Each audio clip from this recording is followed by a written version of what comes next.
Okay, so yesterday what we did was we took this metal strip. They can't? None of it? No, they. Yeah, I have to hold it about here. Okay? So this metal strip.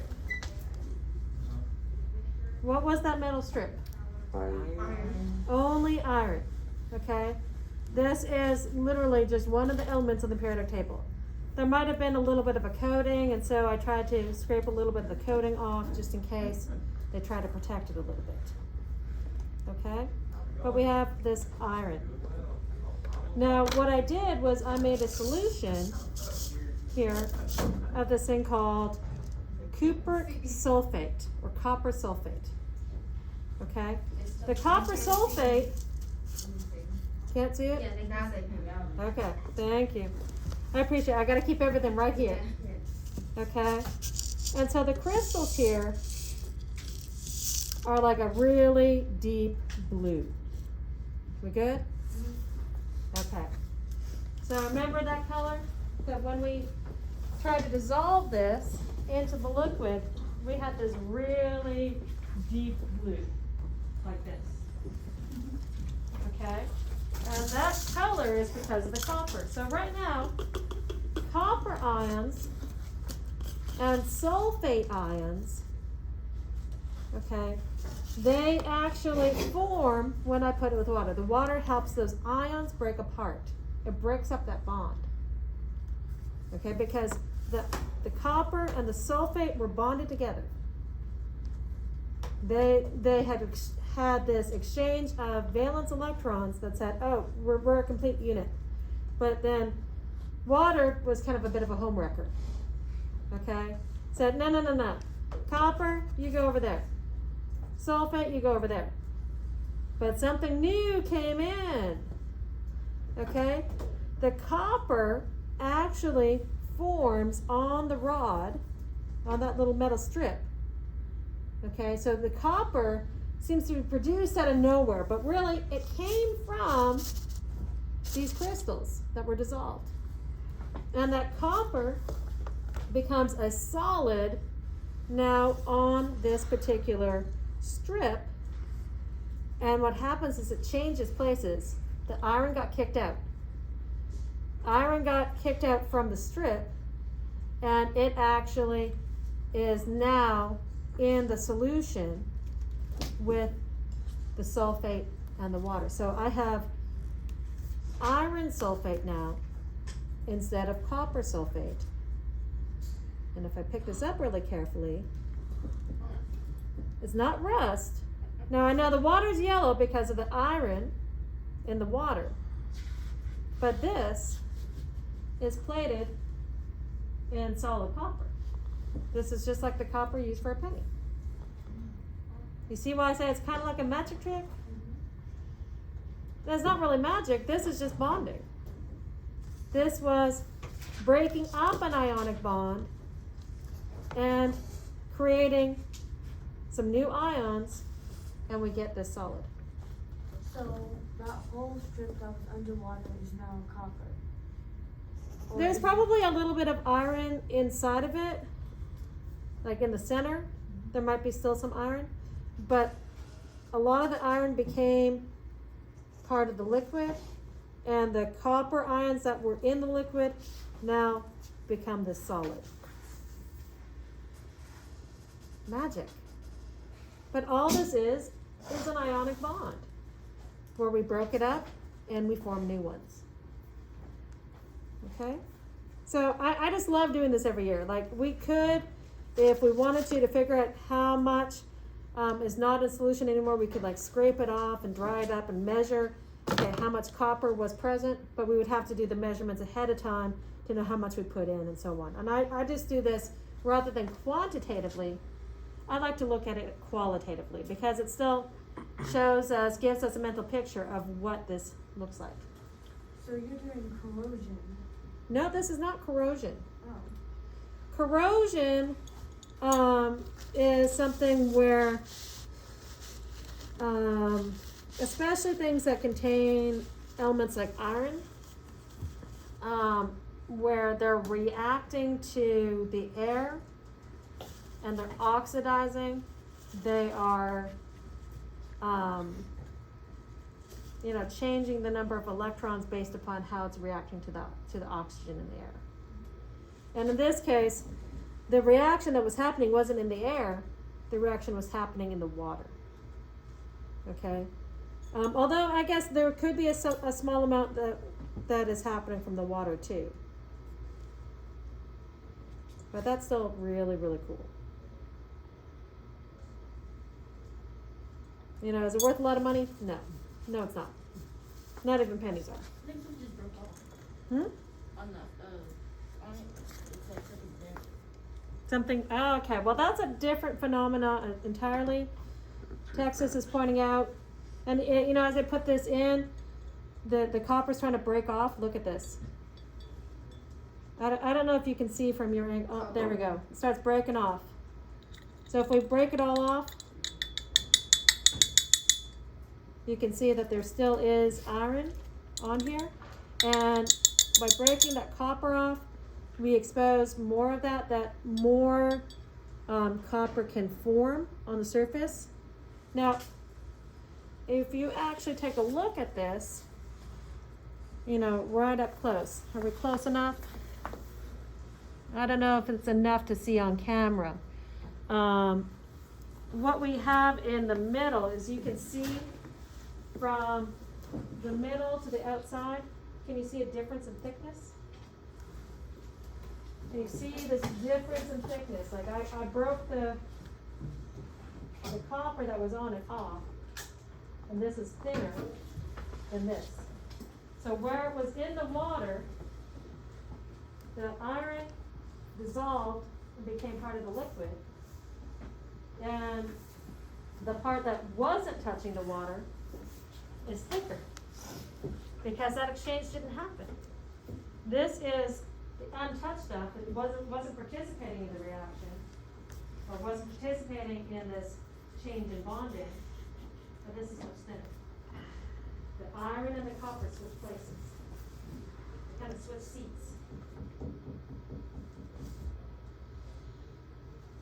So you can see a difference in thickness.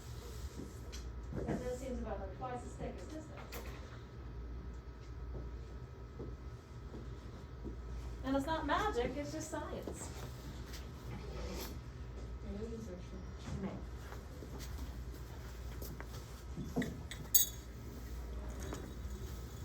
Okay.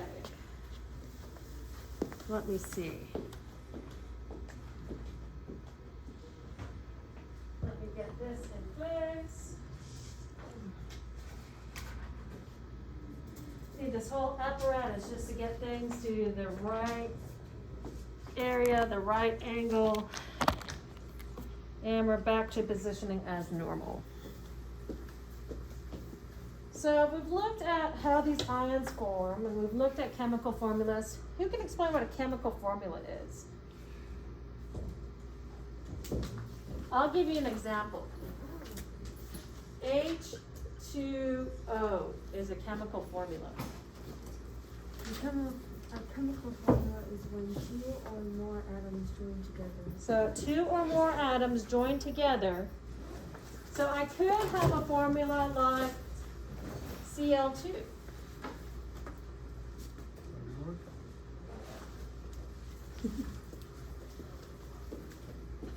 Can anyone give me an example of another formula that they know?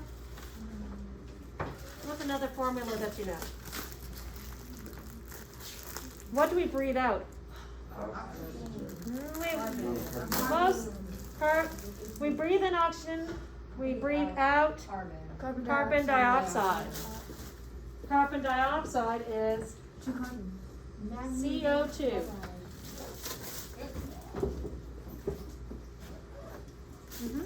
For magnesium chloride,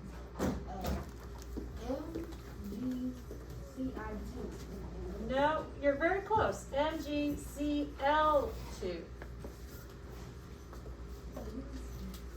Okay. I is iodine. The there's no iodine in magnesium chloride. Okay, remember that each element is represented by one capital letter or a capital and a lowercase. Okay? And so this is magnesium chloride. Cl is your chlorine. Now, what are these little numbers like 2? Like I could also have NH. Well, that's not really stable. That's an ion. Can I think of something that's stable? No, actually I'm right. NH3. What do the little numbers stand for? What do you think, Christian? What are these little numbers? Atomic number?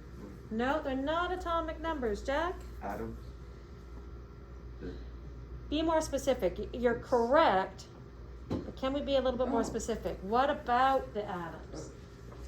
What are those numbers telling us? Try it again, Jack. It's like when it says hydrogen, it's 2 hydrogen atoms. Perfect. Do you remember what the special name was for these numbers? Subscripts. What's a subscript? It is part of the script that is below. It's sub. In math, you might see superscripts. Okay, and on a computer, you can tell something to be subscript or superscript. Superscript is when we do things like this, and the number's up top. Okay, but here we have subscripts. They're a little bit below the line, and that indicates, like Jack said, this tells us, hey, there's 2 hydrogen atoms. How come this one doesn't have a number? Bella? Because there's only one oxygen, one atom bonding with 2 hydrogens. So why don't they do H2O1? What do you think, Christian? Why don't you think they put the ones? And looking at the periodic table isn't going to help us in this one. We watched a video yesterday, and they told us that we don't put ones. It's just automatically assumed. That it kind of helps things look less messy, I guess. That if we don't have a number, it's a 1. It's just an assumption. So this is a formula, this is a formula. All these formulas are for a specific compound. And if I look at this, I'm going to see the amount of atoms. H2, sorry, I got that one wrong. I know what I'm thinking, but my brain is working differently than my hand. How many atoms are there in H2SO4? Could you count them? What do you think, Denaya? H2SO4. How many atoms are there in that particular formula?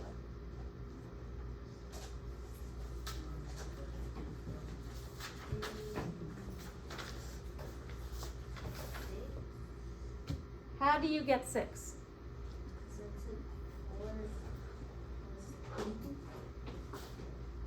Okay, 4 plus 2. Bella's still sticking up her hand. I feel like she thinks something different. Jaden's thinking something different too? You say how many? Why do you say 4?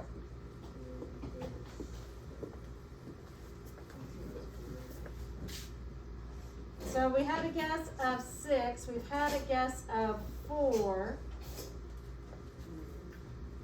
Jack's thinking something different. 7, because the S also has a atom. Oh, some other people are like, and Bella's like, but I want it to be the 1. Denaya's pretty sure that Jack is right. Why is he right? There's 2 H's, 2 H, there is 1 S, there are 4 O's. Oh, because it's automatically one. Anytime where it doesn't show a number, it's automatically 1. And what these numbers show is exactly how much of the element right in front of it. How much of the element right in front of it. Okay? How many atoms are in MgCl2, Sydney? How many atoms in MgCl2? 2.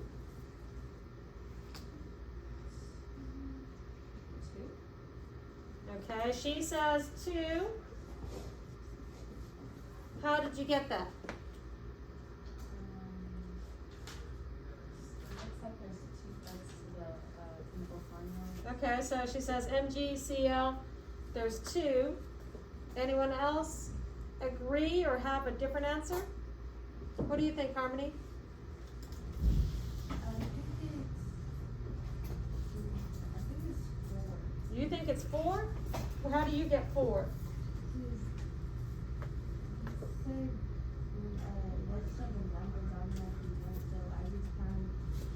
So you're saying that this is automatically 1. Oh wait, hold on, it's 3, not 4. Okay, so she says 3. As she thought through it a little bit more, because she says that's automatically a 1. Christian Robbins, what do you think? We have some people that say 2, some people that say 3. I would probably say 3. You would probably say 3. Jaden? 4. You say 4? How do you get 4? You're just guessing? You feel like because I keep asking and maybe everyone's wrong? That's a poor assumption. I understand where you're coming from, but I'll keep questioning even if people are right because I want to see what people are thinking. Bella is just like, please, I want to explain. And I'm going to ask Jack. 5. You say 5? How do you get 5? Well, because there's already 2 atoms for the I. No. Okay. Wrong. This is not an I. This is not CI. It's an L. It's an L. This is not magnesium, carbon, iodine. It's magnesium chloride. So you want to revise your answer? Yeah. Okay. What do you think? Well, for magnesium chloride, I think there's there's B1, 2. I think there's 4 then. You think there's 4? Well, isn't Mg together like C? Yeah. CI? This is together. 1, This 2. is together. I can find both of those on the periodic table. It's only separate when they're both happening. Yes.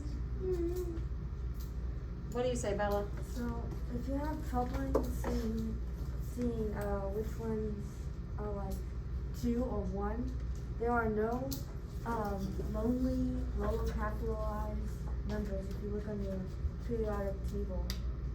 You don't see any like separate. Well, here's I right here. Oh, is that? Okay, but it's not normally. But this is not a capital. That's a lowercase. But it's Okay, but it's together. Yeah. So this is CL, but it could have been. Here's some confusion, and this happens for a lot of people. Cl is chlorine, but there is a C that's carbon, and there is an I that's iodine. Now I'm going to try to, if I write it out, make sure that I use a capital I like that so I can tell the difference. So Cl does not equal Ci.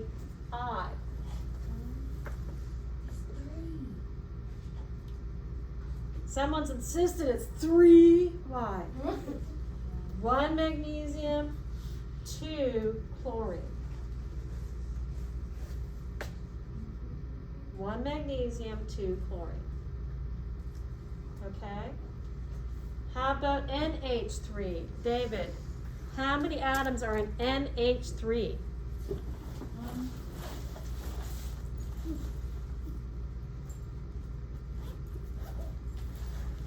NH3.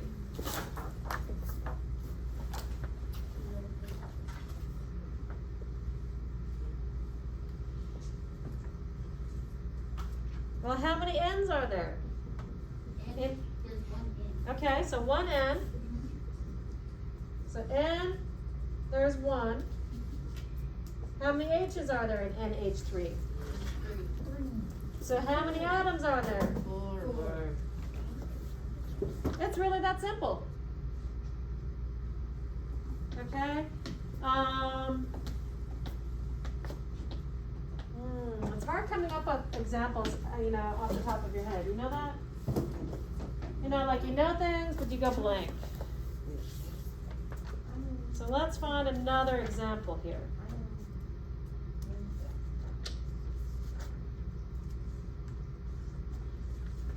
Not where I want to be.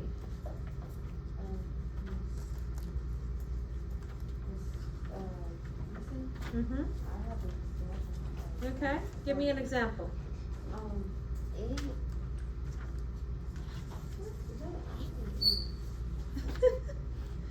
You're not helping. How about CaCO3? Yeah, Okay, CaCO3. How many atoms are in this? What do you think, Texas? How many atoms? I think there's 4. You say 4? Some classmates are not agreeing with you. Jack? 5. 5? Bella? 4. You say 4? Yes. Anyone else think other than 5 or 4? Let's see, I have calcium. I have carbon. I have oxygen. Oh, no. Yes. No. I thought that was Oh. Lowercase o would be this. And that would be cobalt. So close. So close. When is NaCl? Nope, NaCl. Oh, it's like a wing. NaCl. Okay? If I have NaCl, remember that we're usually, if it was an I, it would be CI. This is not a capital. How many atoms? 2. I'm hearing 2. Any other answers?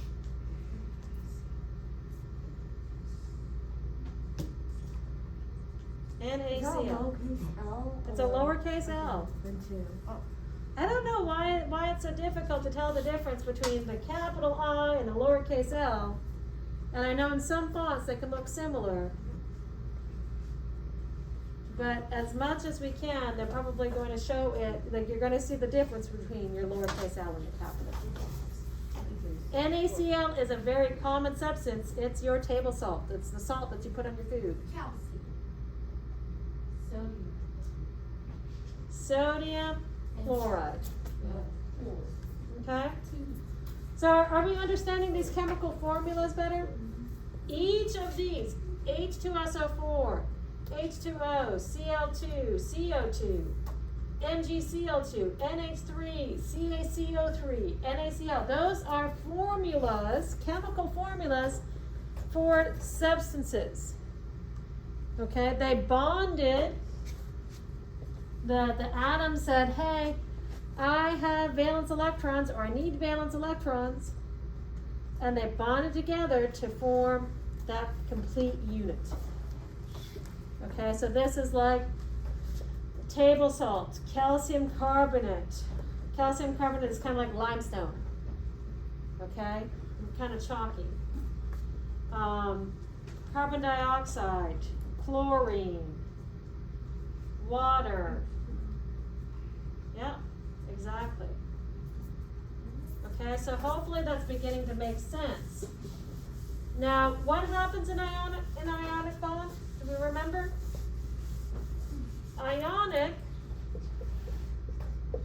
The ionic bonds, I need to have things that form ions. I'm going to have something that is going to be positive and something that's going to be negative. Metals are the things that become positive. My non-metal things are the ones that become more negative. They have the negative ions. Why is that the case? Why is it that metals form positive ions and non-metals form negative ions? What do you think, Bella? Because metals have lower valence electrons than Okay, non-metals. these ones have low numbers of valence electrons. These ones have high numbers of valence electrons. Remember that we had that weird periodic table where I said it's a little bit like a castle?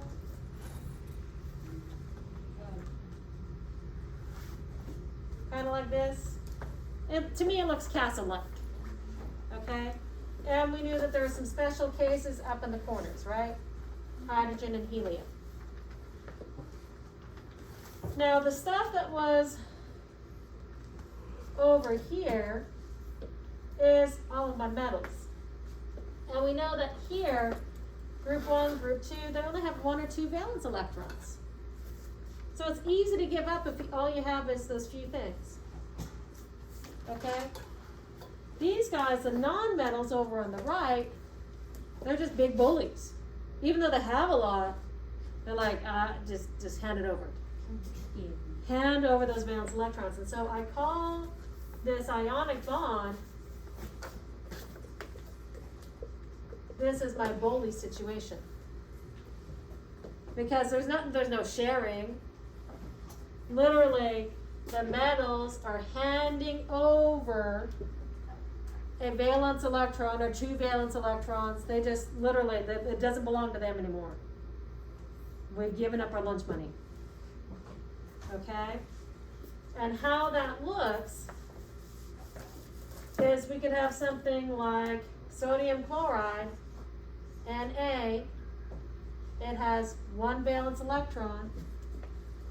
We have chlorine has 1, 2, 3, 4, 5, 6, 7. How do I know this has 1 and this has 7? How do I find that using a periodic table? By looking at the By looking at the, group. okay, it's more than just looking at the group. What specifically, hey, Jada, what do you think? If I'm looking at the group number in the periodic table, how does that help me know the valence electrons? Why does this have 7? Because this was group 17. Does that mean it has 17 valence electrons? No. No? What do I need to look at? This one is group 17. And this one was from group 1.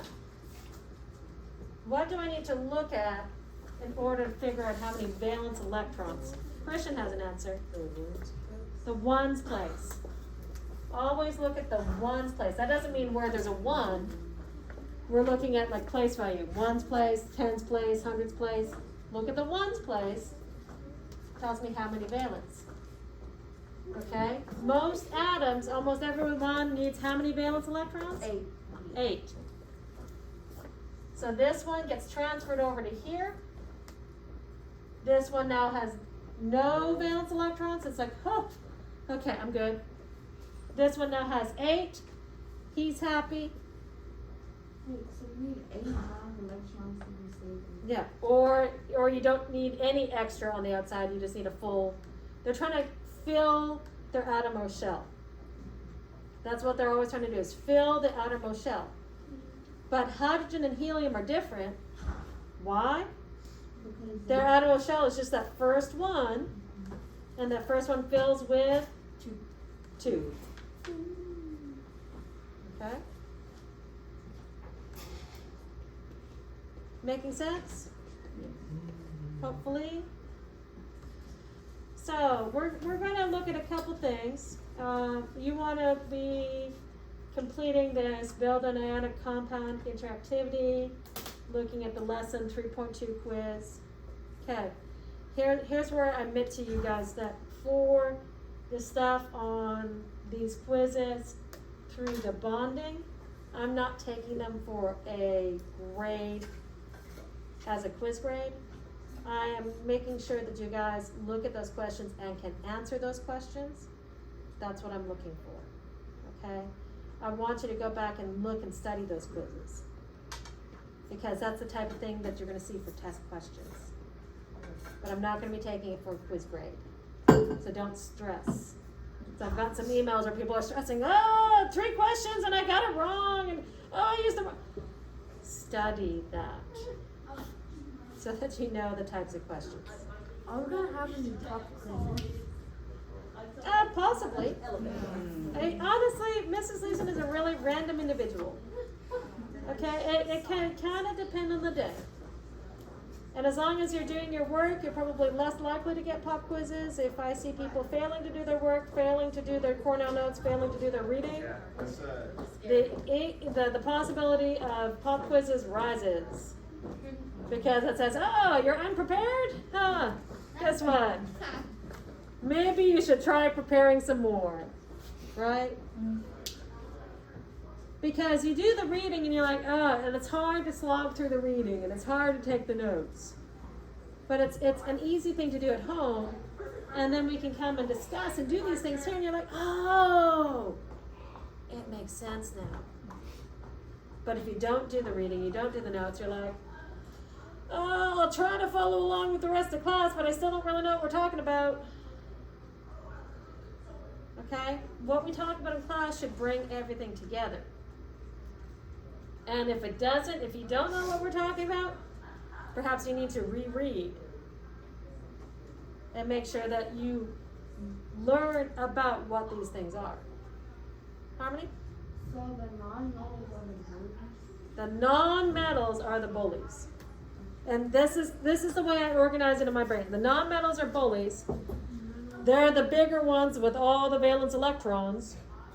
And literally, that's the way I think of it in my head, okay?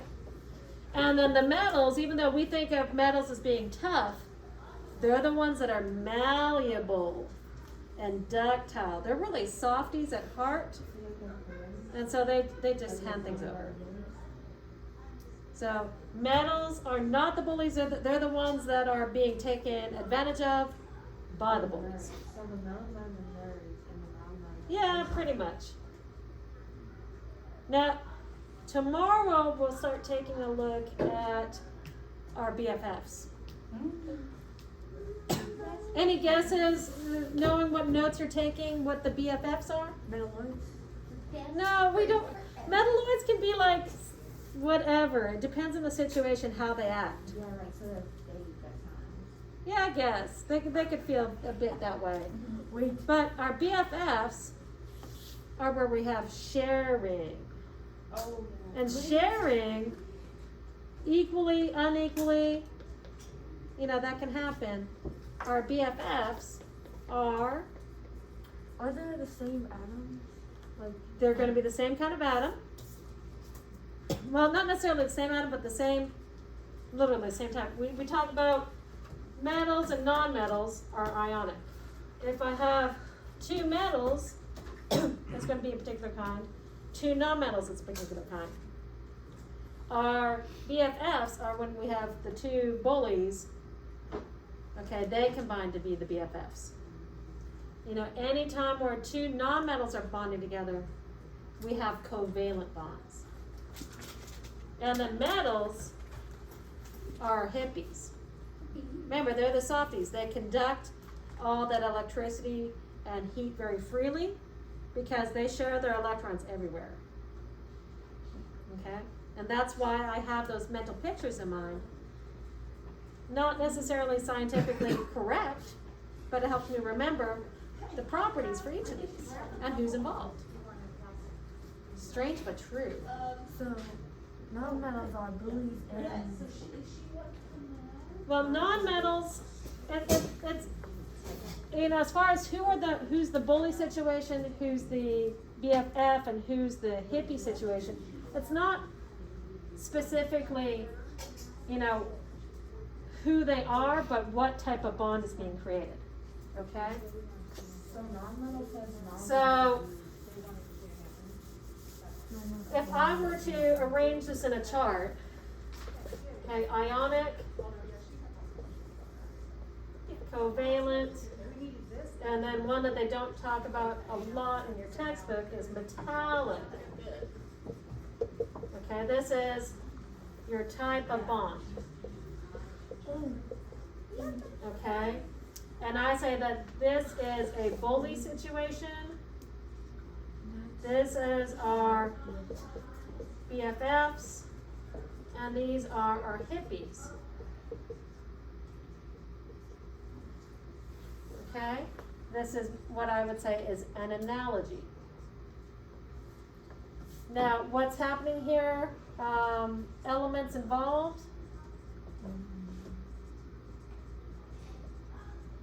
You can see why trying to organize this, you know, my brain is always working like a graphic reflection. Okay? Ionic is metals and non-metals. This is just non-metals. And this is just metals. Okay? This has a specific formula that I will have elements combined in the same ratio. Same thing for my covalent. But this one, I don't have a specific formula. Forms an alloy with percentages. Meaning I can combine any amount of metal atoms with any other amount of metal atoms.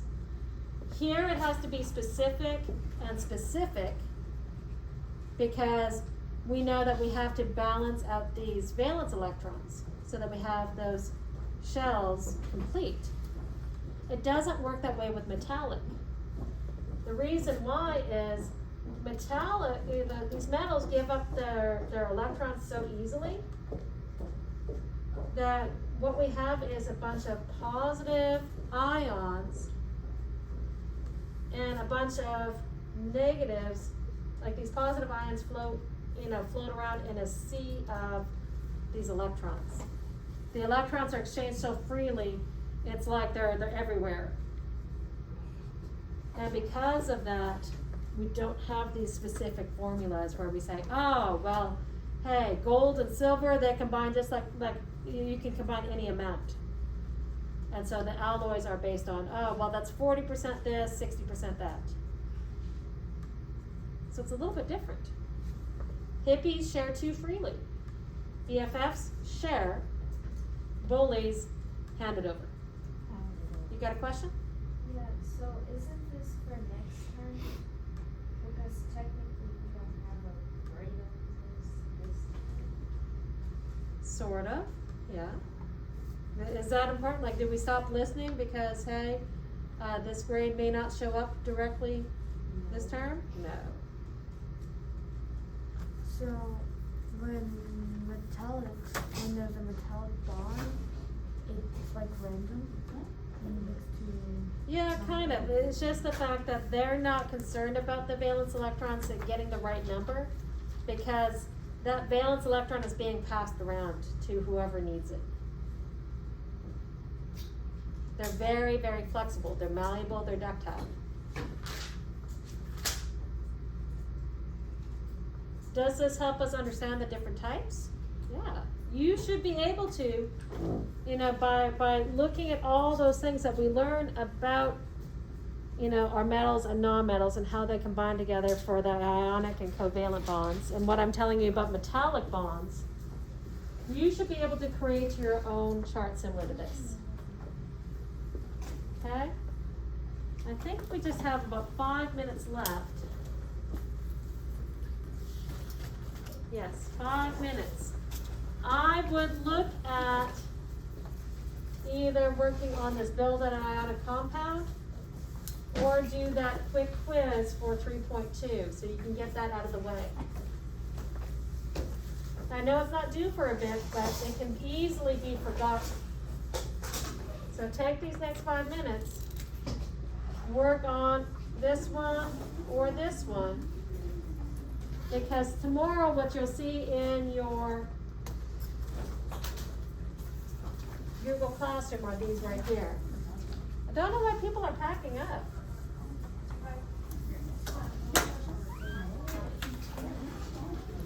I really don't. Use your time so you don't have to use your time at home. And forget to get things done.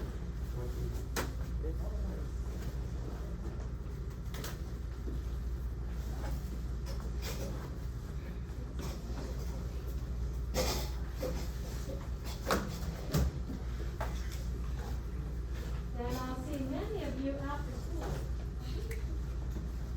Remember to come here when school is done for the day, so we can get started at 3 o'clock.